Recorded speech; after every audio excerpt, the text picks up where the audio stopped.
Bermuda triangle, Miami, Bermuda এবং Puerto Rico এই তিনের মধ্যিখানে অবস্থিত এক অলৌকিক মরণ ফাঁদ। গত ১০০ বছরে যেখানে হারিয়ে গেছে শত শত জাহাজ, উধাও হয়ে গেছে শক্তিশালী যুদ্ধ বিমান, এমনকি সাবমেরিন পর্যন্ত। নিখোঁজ হয়ে গেছে দক্ষ নাবিক, পাইলট সহ অসংখ্য মানুষ। এত সব দুর্ঘটনার কারণ কি শুধুই সাধারণ ঝড়, যান্ত্রিক ত্রুটি, নাকি এমন কোনো অলৌকিক শক্তি যা বোঝার ক্ষমতা আমাদের স্বাভাবিক চেতনার বাইরে? কেউ দোষ দেয় ভিনগ্রহী প্রাণীদের, কেউ বা বলে ইলেকট্রোম্যাগনেটিক ফিল্ড এসবের কারণ, আবার অনেকের ধারণা খোদ ডেভিল হিমসেলফ তার সিংহাসন নাকি বসিয়েছে সমুদ্রের ঠিক এই অঞ্চলে। আসলে সত্যটা কি? আকাশ ও জলের সীমাবদ্ধতা ছাড়িয়ে জলের অতল গভীর পর্যন্ত বিস্তৃত এই রহস্যের ৩টি উপাখ্যান নিয়ে সাজানো হয়েছে আমাদের আজকের ভিডিওটি, যেখানে আমরা জানার চেষ্টা করব এখানের অলৌকিকতার আড়ালে কি কোনো লৌকিকতা লুকিয়ে আছে। আসসালামু আলাইকুম, আমি রাহা জুবায়ের, আর আমাদের আজকের ভিডিওর টপিক বারমুডা ট্রায়াঙ্গলের ৩ রহস্য। তো চলুন শুরু করা যাক।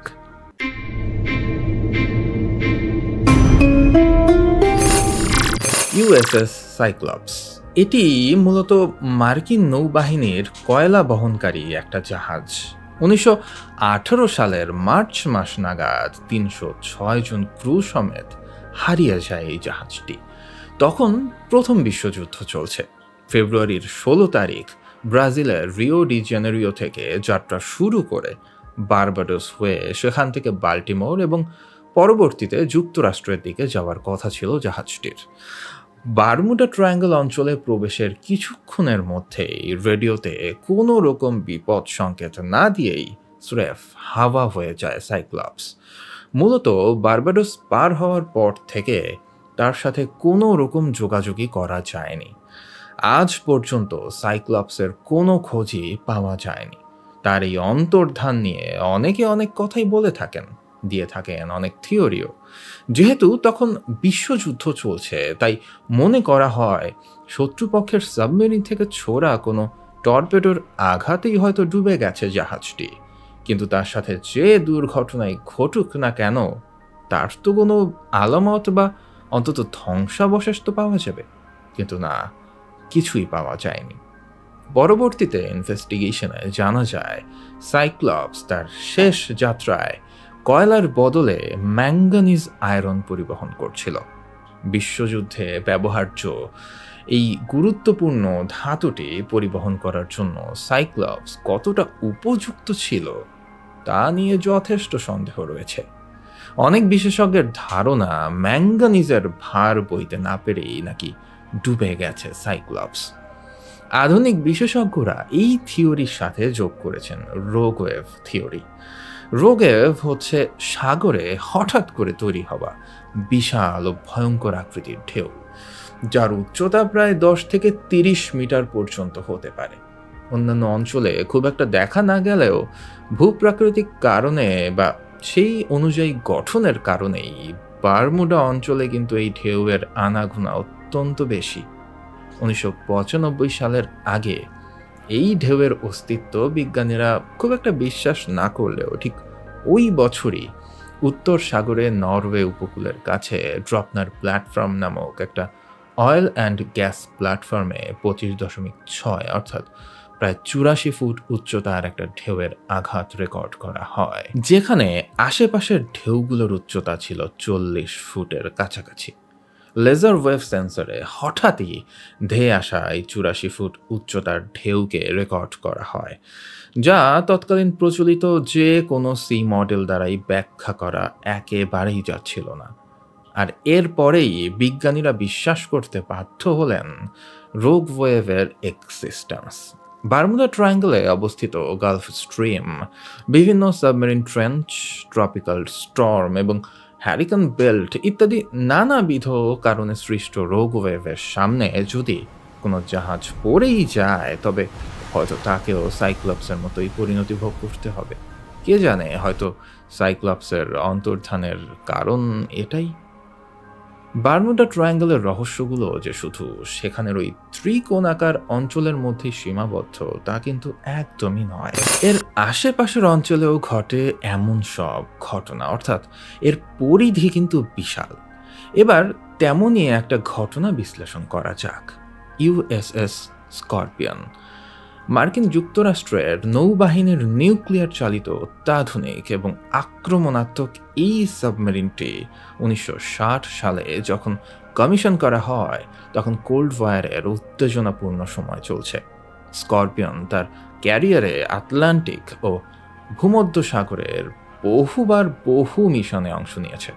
ভূমধ্যসাগরে ঠিক এমনই একটা মিশন কমপ্লিট করে ১৯৬৮ সালের মে মাস নাগাদ, অর্থাৎ মে মাসের মাঝামাঝি নাগাদ, এটি যুক্তরাষ্ট্রের নরফোক বন্দরের উদ্দেশ্যে যাত্রা শুরু করে।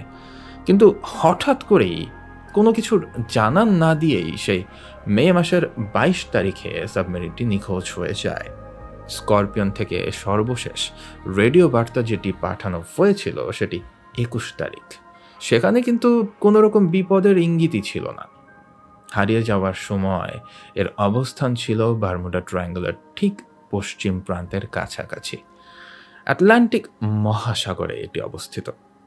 স্বাভাবিকভাবেই অতি দ্রুত সার্চ টিম তাদের কাজ শুরু করে এবং সমুদ্রের বিরাট অংশ তারা অতি শীঘ্রই প্রায় চষে ফেলে সাবমেরিনটির খোঁজেই অবশ্যই। কিন্তু আনফর্চুনেটলি তারা কোনো কিছুই খুঁজে পায়নি। এই মহাসমুদ্রের অতল জল সমাধিতে পরিণত হয়ে যায় সাবমেরিনটির জন্য। যাই হোক, ঠিক ৫ মাস পর অ্যাজোরেস দ্বীপপুঞ্জের দক্ষিণ পশ্চিমে সমুদ্রের ১১,০০০ ফুট গভীরে স্করপিয়নের ধ্বংসাবশেষ খুঁজে পাওয়া যায়। নৌবাহিনী সেই ধ্বংসাবশেষকে ঘিরে ব্যাপক বিশ্লেষণ ও অনুসন্ধান চালিয়েছিল, কিন্তু কেন স্করপিয়নের এই পরিণতি তার সুনির্দিষ্ট কোনো কারণ কিন্তু নির্ধারণ তারা করতে পারেনি। তবে থিওরি কিন্তু রয়েছে বেশ কয়েকটি। কিছু বিশেষজ্ঞের ধারণা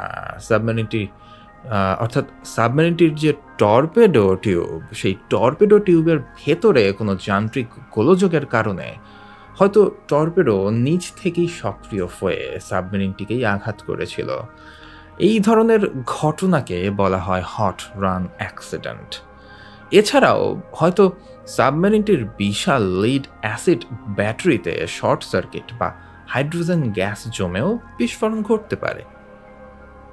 অর্থাৎ এই ধরনের সম্ভাবনাগুলোই কিন্তু বিশেষজ্ঞের ধারণায় এসেছিল।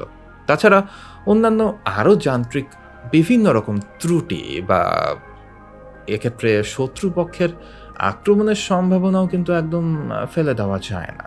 তবে কারণ যাই হোক, স্করপিয়নের ৯৯ জন নাবিক ও কর্মকর্তার কেউই এই দুর্ঘটনা থেকে বেঁচে ফিরতে পারেননি এবং তাদের মৃত্যুর সঠিক কারণ হয়তো আমরা কোনো দিনই জানতে পারবো না, হোক তা যতটাই স্বাভাবিক বা অলৌকিক।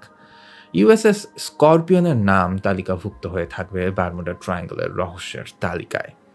এই দুর্ঘটনা আমাদের চোখে আঙুল দিয়ে দেখিয়ে দেয় প্রযুক্তি ও সামরিক শক্তি থাকা সত্ত্বেও প্রকৃতি ও দুর্যোগের সামনে মানুষ ঠিক কতটা অসহায় হয়ে পড়ে। সে দৃষ্টিতে বারমুডা ট্রায়াঙ্গল সহ পৃথিবীর সকল অঞ্চলে সব ধরনের প্রাকৃতিক দুর্যোগই অতি প্রাকৃতিকই বটে। এবারে যে ভিকটিমদেরকে নিয়ে কথা বলবো তারা খুব সম্ভবত বারমুডা ট্রায়াঙ্গলের সব থেকে বিখ্যাত চরিত্র। ফ্লাইট ১৯। মার্কিন নৌবাহিনীর ৫টি টর্পেডো বম্বার টিবিএম অ্যাভেঞ্জারের সম্মেলনে তৈরি একটি স্কোয়াড্রন। ৫ ডিসেম্বর ১৯৪৫। দ্বিতীয় বিশ্বযুদ্ধ তখন শেষ। ফ্লোরিডার port Lauderdale naval air station থেকে ঠিক দুপুর ২:১০ রুটিন ট্রেনিং মিশনের উদ্দেশ্যে যাত্রা করে এই স্কোয়াড্রনটি। এই ফ্লাইটের নেতৃত্বে ছিলেন অভিজ্ঞ লেফটেন্যান্ট চার্লস টেইলর, যার বিমান চালনায় প্রায় ২৫০০ ঘন্টার অভিজ্ঞতা ছিল, কিন্তু সেই অভিজ্ঞতা সেদিন তিনি কাজে লাগাতে পারেননি। শুধু তিনিই নন, সেদিন ৫টি বিমান অর্থাৎ পুরো স্কোয়াড্রনটিকেই স্রেফ গিলে ফেলেছিল বারমুডা ট্রায়াঙ্গল। তাদের আর কোনো খোঁজ আজ পর্যন্ত পাওয়া যায়নি। ফ্লাইট ১৯-এর পরিকল্পিত রুট ছিল প্রথমে 56 মাইল পূর্ব দিকে উড়ে বোমা বর্ষণ করা। বোমা বর্ষণের ওই টার্গেট পয়েন্টটি, অর্থাৎ যেটিকে তারা তাদের প্র্যাকটিস পয়েন্ট হিসেবে ব্যবহার করত, সেই পয়েন্টটি কিন্তু আজও রয়ে গেছে তাদের শেষ স্মৃতিচিহ্ন হিসেবে।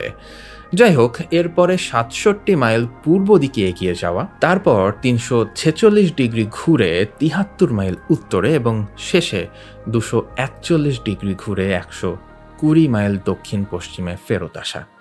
বিকেল 3:45 টেইলর প্রথমবার রেডিওতে জানিয়েছিলেন তারা দিক ভুল করেছে, অর্থাৎ পথ হারিয়ে ফেলেছে।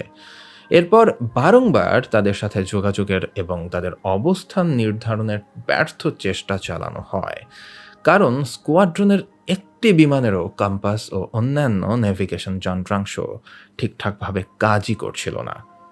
এর ফলে তারা ভুল দিকে উঠতে থাকে। আর তৎকালীন সময়ে এখনকার মতো অত্যাধুনিক প্রযুক্তিও তো ছিল না। তখন সম্পূর্ণটাই নির্ভর করতে হতো দক্ষতা ও অ্যানালগ যন্ত্রাংশের ওপর।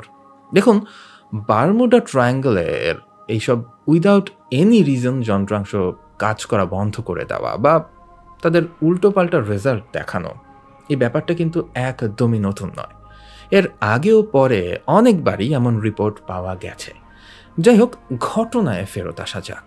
সন্ধ্যা 7:30 দিকে তাদের কাছ থেকে শেষ বার্তা পাওয়া যায়, যেখানে তারা বলেছিল তাদের জ্বালানি প্রায় শেষ, খুব সম্ভবত তারা সমুদ্রে ডিচ করতে বাধ্য হবে। 7:30 কিছু পরে একটা উদ্ধারকারী বিমান হিসেবে মার্টিন মেরিনারকে 13 জন ক্রু সহ তাদের খুঁজতে পাঠানো হয়, কিন্তু এই বিমানটিও ঠিক 30 মিনিটের মধ্যেই নিখোঁজ হয়ে যায়। পরবর্তীতে ফ্লোরিডার পূর্ব উপকূলে থাকা একটা মার্চেন্ট শিপের বরাতে জানা যায় তারা নাকি মেরিনার হারিয়ে যাওয়ার ওই সময়ে আকাশে তীব্র বিস্ফোরণ ও আগুনের গোলা দেখতে পেয়েছিল। মেরিনারের বিস্ফোরিত হওয়াটা কিন্তু খুব একটা অস্বাভাবিক ছিল না, কারণ এতে বড় বড় ট্যাঙ্ক ভর্তি জ্বালানি ছিল। একটু অসাবধান হলেই কিন্তু তাতে আগুন লেগে যাওয়াটা খুবই স্বাভাবিক ছিল। অনেকে মনে করেন ট্রায়াঙ্গলে হারিয়ে যাওয়া বিমান খুঁজতে যাওয়ার এক্সাইটমেন্টে মেরিনারের ক্রুরা বা তাদের মধ্যে কেউ স্বাভাবিক সেফটি প্রিকশন মানতে ভুলে গিয়েছিল, আর ঠিক এ কারণেই এই দুর্ঘটনা। আর যাদের খুঁজতে যেয়ে তারা তাদের এই শেষ পরিণতি বরণ করেছিল, অর্থাৎ সেই ফ্লাইট 19 বিমানগুলোর ভাগ্যই তাদের শেষ পরিণতির দিকে তাদের টেনে এনেছিল। ট্রায়াঙ্গল অঞ্চলের হুটহাট পরিবর্তনীয় এসব আবহাওয়া, তার ফলে সৃষ্ট কুয়াশা, যার ফলে কম ভিজিবিলিটি, ইলেকট্রোম্যাগনেটিক ফিল্ড ও ম্যাগনেটিক অ্যানোমালি ইত্যাদি কারণে কম্পাস ও অন্যান্য যন্ত্রাংশের উল্টোপাল্টা কাজ করা, এসব কিছুই ফ্লাইট 19 সহ অন্যান্য ভিকটিমদের অন্তিম পরিণতির দিকে টেনে নেওয়ার জন্য যথেষ্ট। দেখুন, মানুষ জন্মগতভাবেই রহস্য রোমাঞ্চপ্রিয়। অসংজ্ঞায়িত বা অমীমাংসিত রহস্যের প্রতি টান আমাদের জিনগত বৈশিষ্ট্য। একটি অভিজ্ঞতা সম্পন্ন যুদ্ধ বিমানের সম্পূর্ণ স্কোয়াড্রনের হারিয়ে যাওয়া, উপরন্তু তাদেরকে খুঁজতে যাওয়া বিমানটিরও অন্তর্ধান, তাও আবার এই বারমুডা ট্রায়াঙ্গলের মতো কুখ্যাত জায়গায়, এই সম্পূর্ণ ঘটনাগুলোকে একটু মাল মশলা লাগিয়ে পরিবার এবং বন্ধুদের আড্ডায় উপস্থাপন, আর এই একই থিওরিকে বেস করে গত 50-60 বছরে ট্রায়াঙ্গলের এসব রহস্যজনক অন্তর্ধানের ঘটনাগুলোর ওপর ভিত্তি করে লেখা শত শত বইগুলো এক কথায় হট কেকের মতোই কিন্তু বিক্রি হয়েছে।